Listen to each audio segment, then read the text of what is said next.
Welcome to a journey through the rich tapestry of ancient Egypt, a civilization that flourished along the banks of the Nile for over 3 millennia.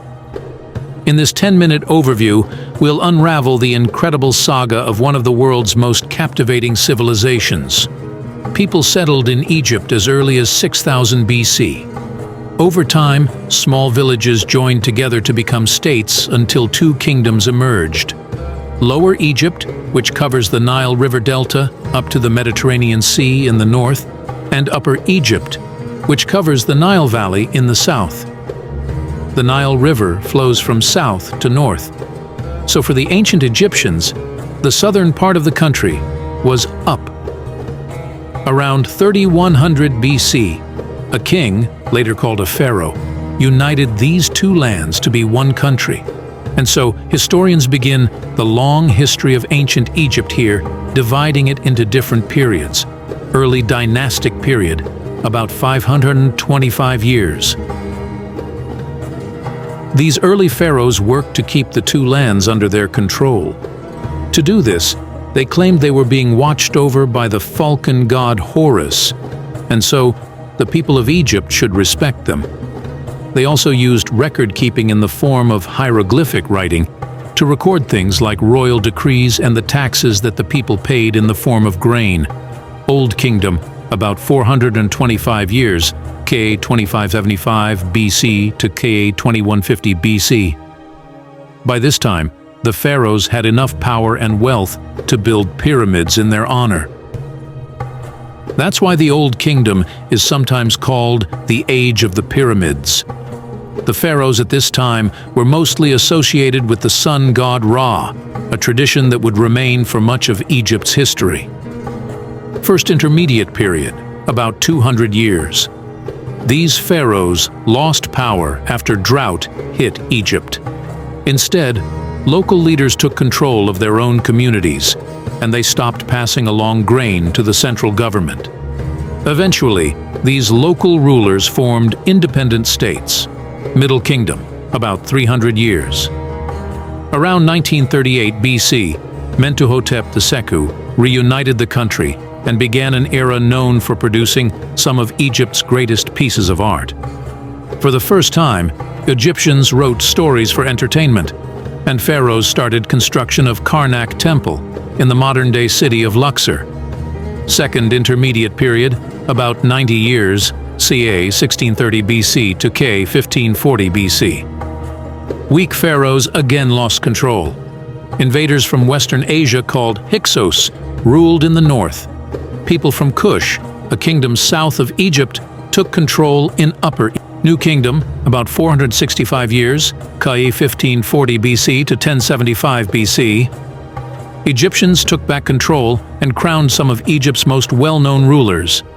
The female pharaoh Hatshepsut ruled for 21 years. Akhenaten tried to start a new religion, and his son, the boy king Tutankhamun, reigned for 10 years. Ramses II built more monuments to himself than any other pharaoh. This was ancient Egypt's most prosperous and powerful period. Third Intermediate Period, about 420 years. This was a time of drought, famine, and foreign invasions. But some pharaohs thrived. Although King Taharka was a foreign ruler from Kush, a kingdom south of Egypt, he repaired crumbling temples and even began building pyramids again for the first time in about 800 years. Late Period, about 300 years. This period marks the last time that ancient Egypt was ruled by native Egyptians. Leading an army from Persia, King Darius the Green took control. Macedonian and Ptolemaic Egypt, about 300 years.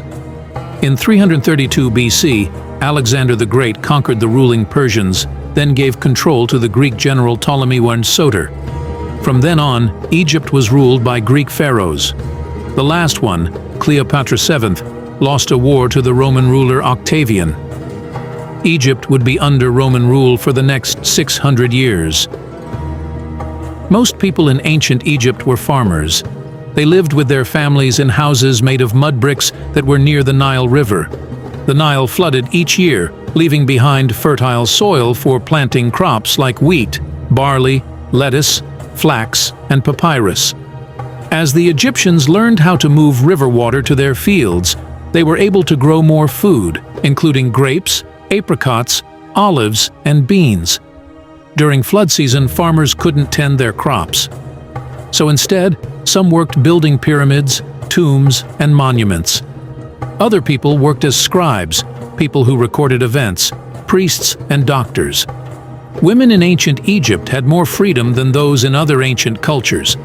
Like men, they could be scribes, priests, and doctors, and they usually had the same rights as men. Women could own their own homes and businesses. Ancient Egyptians also liked to have fun. They swam and canoed in the Nile, played board games, and they enjoyed making music and dancing. The afterlife. In fact, Egyptians enjoyed life so much that they believed that the afterlife would be almost exactly the same, except without things like sadness, illness, or pesky mosquitoes.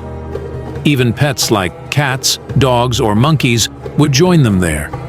Being mummified, the process of preserving a body, was an important part of how Egyptians believed their soul would enter the afterlife. So were tombs. These burial chambers were filled with things a person would need there: food, games, and even underwear. According to legend, ancient Egyptian gods also helped people in the afterlife. Some, like the jackal-headed god Anubis, helped guide people to the underworld, where they would be judged by its ruler, the god Osiris. Egyptians believed other gods helped them in real life too.